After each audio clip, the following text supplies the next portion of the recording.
Ernest Hemingway je napisao delo Starac i more 1951. godine. Objavio ga je 1952. Za njega je dobio Pulitzerovu nagradu 53. a Nobelovu 54. godine. Ovo nije tek neka puka priča o ostarelom ribaru koji lovi ribu na pučini.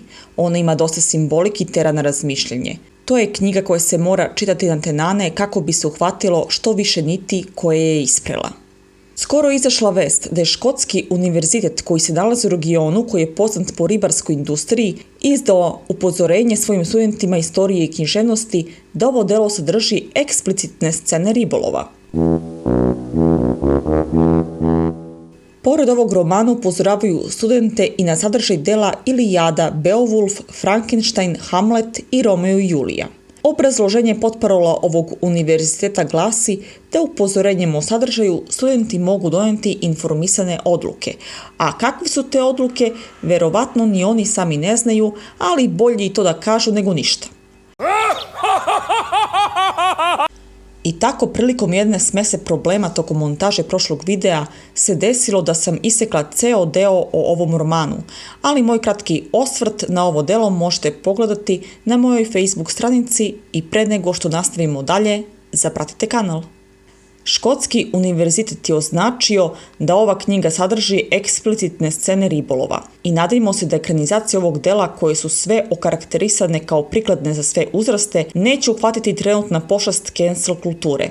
Sve tri ekranizacije u ovom videu su nagrađivane i imaju izuzetnu muziku. Svaka je posebna na svoj način pa posle knjige preporučujem da ih odgledate sve. Američki igrani film iz 58. godine traje sat vremena i 26 minuta. Osvojio je Oskar za najbolju muziku. Pored glumaca u filmu imate i naratora, pa vam dođe kao vizualna audio knjiga.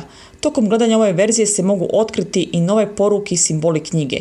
Jedina objektivna mana, isti glumac igra ribara Santiaga i kao starca i kao mladića, a jedina subjektivna mana, posle čitanja knjige, Spencer Tracy mi ne odgovara kao pravi izbor da igra Santiaga. Drugačije sam ga zamišljala.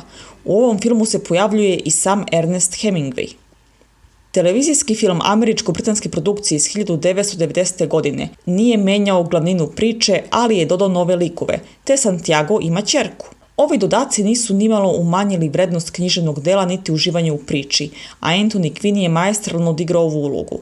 Sve je odlično prilagođeno i urađeno, muzika je ovde i više nego dobra, pravo uživanje i ne čudi što je bila nominovana za nagradu Emmy. Kako filmovi za televiziju imaju manja sredstva, ne čudi, a ni ne smeta što ovde nećemo vidjeti scene u kojima Santiago sanja lavove i što ulovljena riba nije duža od čamca.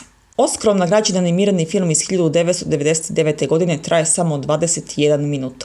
Ovde se ne može steći uvid u pravo trajanje borbe starca i ribe i kroz šta je sve Santiago prošao, ali je neosporno da ovaj kratki film više od remek dela srazmerno svojoj dužini prikazuje mnogo. Ako već niste još danas ga odgledajte, a ako već jeste, pogledajte ga ponovo. Po motivima ovog romana je 2012. godine snimljen kazahstanski igrani film Starac. Ovde je starac pastir i pokušava da odbrani svoje stado i stado svog komšije čopora vukova kome su ubijeni mladunci. Film je bio predstavnik Kazahstana za Oskara, ali nije bio nominovan za ovu nagradu, najvjerovatnije jer su poslednjih 15 minuta pravo mučenje za gledanje. Pitanje ovog filma glasi: ako znaš da neko želi da uradi nešto loše i ti ne želiš da taj to uradi, što mu daješ u pusu i pomažeš mu u izvršenju tog dela? A poruka filma glasi: ako drugog svesno uništavaš, makar i neposredno, ne čudi se ako uništenje dođe po tebe.